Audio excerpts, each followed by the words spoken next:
Hare Krishna everyone, welcome back to our channel Krishna connection.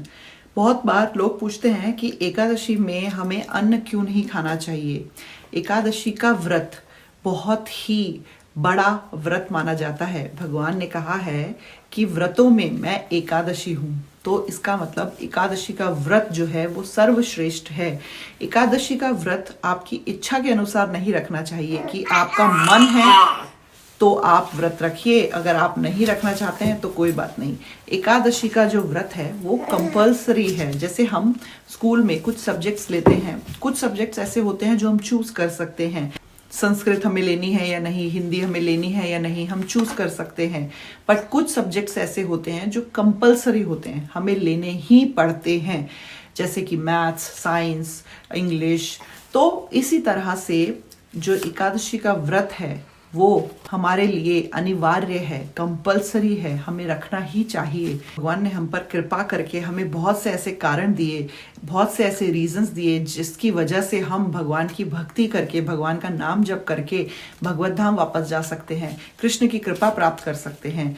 उनमें से एक भगवान की कृपा या एक ऐसा कारण है एकादशी का व्रत। क्योंकि जब कभी सेल लगती है मार्केट में, तो चाहे कोई गरीब हो या अमीर, वो हर कोई जाके वो कपड़े खरीद सकता है, वो सामान खरीद सकता है जो सेल में लगा हुआ है। दिवाली की सेल लगी है मानिए, और बहुत ही कम दाम में साड़ियाँ मिल रही हैं, तो अगर कोई गरीब महिला भी है वो भी वही साड़ी खरीद सकती है जो साड़ी बहुत अमीर महिला उस सेल से खरीदेगी। तो फर्क नहीं पड़ता कि उसके पास पैसे हैं या नहीं, क्योंकि सेल में उस साड़ी का दाम कम हो गया है। जो पहले 1000 रुपए की थी, अब वो साड़ी हमें 200 रुपए में मिल रही है। तो अमीर और गरीब दोनों ही वो सेम प्रकार की साड़ी, सेम डिजाइन की साड़ी उस सेल से खरीद के, उस दुकान से खरीद के पहन सकती हैं। तो इसमें जो दुकान का जो मालिक है उसने हम पर कृपा की, जो सेल लगाई है, जिसकी वजह से भले ही उसको नुकसान उठाना पड़ रहा है, लेकिन जो व्यक्ति उस सेल में सामान खरीदेगा उसको फायदा होगा, बचत होगी। उसी तरह से भगवान ने भी हमें बहुत सारे मौके दिए कि हम भगवान की भक्ति कर सकें और भगवत धाम वापस जा सकें, भगवान से जो हमारा रिश्ता जो टूट गया है उसको वापस बना सकें। जैसे कि जब कोई भगवान का नाम केवल एक बार ले लेता है उसको भगवान की असीम कृपा प्राप्त होती है। जन्माष्टमी, रामनवमी, ऐसे बहुत से जो भगवान के अपीयरेंस डे आते हैं, भगवान जब इस धरती पे प्रकट हुए उन दिन अगर हम व्रत रखते हैं तो हमें भगवान की असीम कृपा प्राप्त होती है। उस दिन अगर हम भगवान का नाम जप करते हैं तो हमें भगवान की असीम कृपा प्राप्त होती है।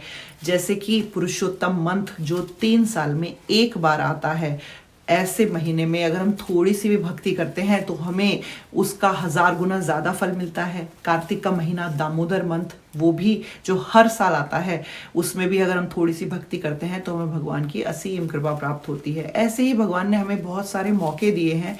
जब हम कलयुग के बद्ध जीव जो कि बहुत बिजी हैं अपने जीवन में, थोड़ा सा भी कभी भगवान का भक्ति और जब भगवान का नाम ले लें और हमें भगवान की असीम कृपा प्राप्त हो, भगवान तक जाने का जो रास्ता है एटलीस्ट हम उसमें कदम बढ़ाना तो शुरू करें। लंबा रास्ता है, लेकिन अगर हम चलना शुरू करेंगे तो कभी ना कभी तो पहुंच ही जाएंगे। तो भगवान कोशिश करते हैं कि हमें उस शॉर्टकट से लेके जाएं ताकि हम जल्दी अपना ये रास्ता तय कर पाएं अपनी मंजिल तक। तो उन सभी मौकों में एक मौका है एकादशी का व्रत। एकादशी का व्रत क्यों रखा जाता है, क्या विशेषता है? एक बार भगवान श्री कृष्ण एक मूरा नाम का राक्षस था, उससे लड़ाई कर रहे थे। युद्ध करते करते करते करते काफी साल बीत गए और भगवान का मन किया कि अब वो थोड़ी देर रेस्ट करें। उनका मन नहीं था युद्ध करने का, तो जैसा भगवान का मन वो वैसा ही करते हैं। तो भगवान जाके थोड़ी देर रेस्ट करने लगे। ऐसा नहीं था कि भगवान थक गए थे, बस भगवान का मन था रेस्ट करने का। तो भगवान जाके रेस्ट करने लगे तो एक गुफा में जैसे ही वो मूरा नाम का राक्षस उस गुफा में आ गया, भगवान की नींद को तोड़ने वाला था, उनको उठाने वाला था, डिस्टर्ब करने वाला था, उनके ऊपर प्रहार करने वाला था, उसी वक्त भगवान के अंदर से ही एक देवी प्रकट हुई और उसने उस मूरा नाम के राक्षस के साथ लड़ाई करी और उनको मार दिया। जब उस देवी ने उस मूरा नाम के राक्षस को मार दिया तो भगवान की आंख खुली और भगवान ने उस देवी को देखा और मरे हुए राक्षस को देखा। तो भगवान ने उस देवी को प्रणाम किया और पूछा कि देवी तुम कौन हो? तो देवी ने बताया कि मेरा नाम एकादशी है प्रभु, मैं आप ही के अंदर से प्रकट हुई हूँ। क्योंकि आप रेस्ट कर रहे थे और आपका आराम करने का मन था, इसलिए मैं आपके अंदर से प्रकट हुई ताकि ये राक्षस आपकी नींद को डिस्टर्ब ना कर सके। ये सुनकर भगवान बहुत प्रसन्न हुए और भगवान ने एकादशी देवी को आशीर्वाद दिया और उनसे पूछा कि देवी बताओ मैं तुम्हारे लिए क्या कर सकता हूँ। तुम्हारे इस सेवा भाव से मैं बहुत प्रसन्न हुआ, अब जो तुम बोलोगी मैं तुम्हें दूंगा। तो एकादशी देवी इतनी ज्यादा कृपालु थी, उन्होंने बोला भगवान प्रभु मुझे कुछ नहीं चाहिए, मैं बस ये चाहती हूँ जो बद्धे जीव पृथ्वी पे आपसे विमुख हो गए हैं, आपसे मुंह मोड़ लिया है, आपके बारे में नहीं जानते, आपकी भक्ति से दूर हो गए हैं, उनको भी एक मौका मिले आपके भगवत धाम वापस आने का और आपके बारे में जानने का। बस इतना ही मेरी प्रार्थना है कि उन पर भी कृपा करिए। तो यह है एक भक्त का स्वभाव कि वह अपने बारे में नहीं, हमेशा दूसरों के बारे में सोचता है। एकादशी देवी ने हम सब बद्ध जीवों के लिए ये वरदान मांगा कि भगवान उन पर कृपा करें। तो भगवान ने एकादशी देवी को आशीर्वाद दिया और कहा तथास्तु, जैसा तुम चाहती हो वैसा ही होगा। मैं तुमसे वादा करता हूँ कि एकादशी के दिन यानी आज के दिन जब तुम उत्पन्न हुई हो, मेरे अंदर से जो भी व्यक्ति एकादशी का व्रत करेगा, तुम्हारा व्रत करेगा, वह व्यक्ति मेरी असीम कृपा प्राप्त करेगा, कृष्ण प्रेम प्राप्त करेगा और मेरे भगवत धाम वापस आएगा। तो यह सुन के एकादशी देवी बहुत प्रसन्न हुई और उन्होंने भगवान को प्रणाम किया। इतने में वहां पर पाप पुरुष आ गया। पाप पुरुष जो कि सिन पर्सोनिफाइड है, जो हमसे पाप करवाते हैं, वो है एक पर्सनालिटी, उनका नाम है पाप पुरुष। तो उन्होंने कहा कि प्रभु आपने एकादशी देवी को ये वरदान तो दे दिया है कि जो भी इस दिन व्रत करेगा या आपका भजन करेगा वो सब भगवत धाम आएंगे। तो फिर आप ये बताओ मेरा इस दुनिया में होने का फायदा ही क्या? जब सभी भगवत धाम चले जाएंगे तो आपने मुझे क्यों बनाया है? तो मेरा काम ही क्या होगा इस दुनिया में?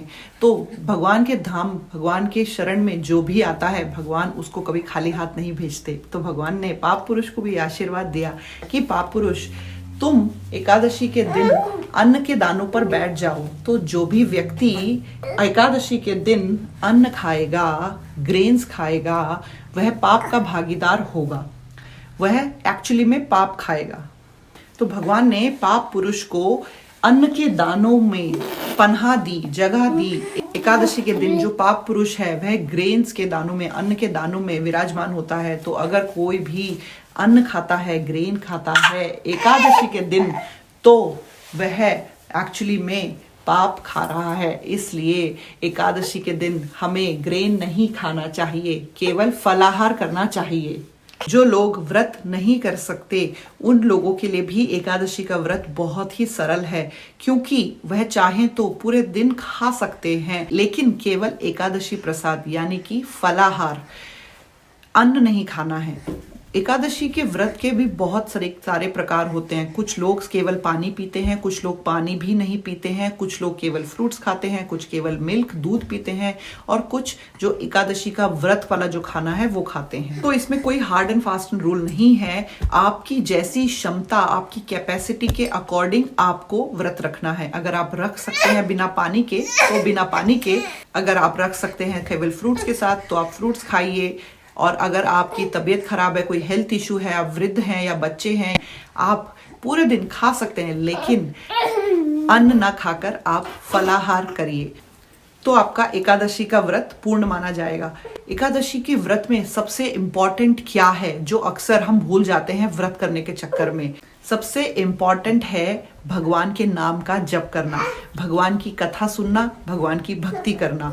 एकादशी के दिन थोड़ी सी भक्ति, थोड़ा सा भी नाम जप आपको भगवान की असीम कृपा प्रदान कर सकता है। तो क्यों ना उस दिन का फायदा उठा के एकादशी का दिन हमें रखना चाहिए भगवान के नाम जप के लिए, भक्ति के लिए, सेवा के लिए। बाकी दिन भी आप सेवा करिए, नाम जप करिए, भक्ति करिए, लेकिन एकादशी के दिन आप पूरी तरह से एकादशी का जो ये तिथि है पवित्र नाम का जप करके, भगवान के हरि नाम का जप करके, भगवत गीता पढ़ के, भक्तों का संग करके, सेवा करके भगवान की अपनी एकादशी के दिन को सफल बनाइए।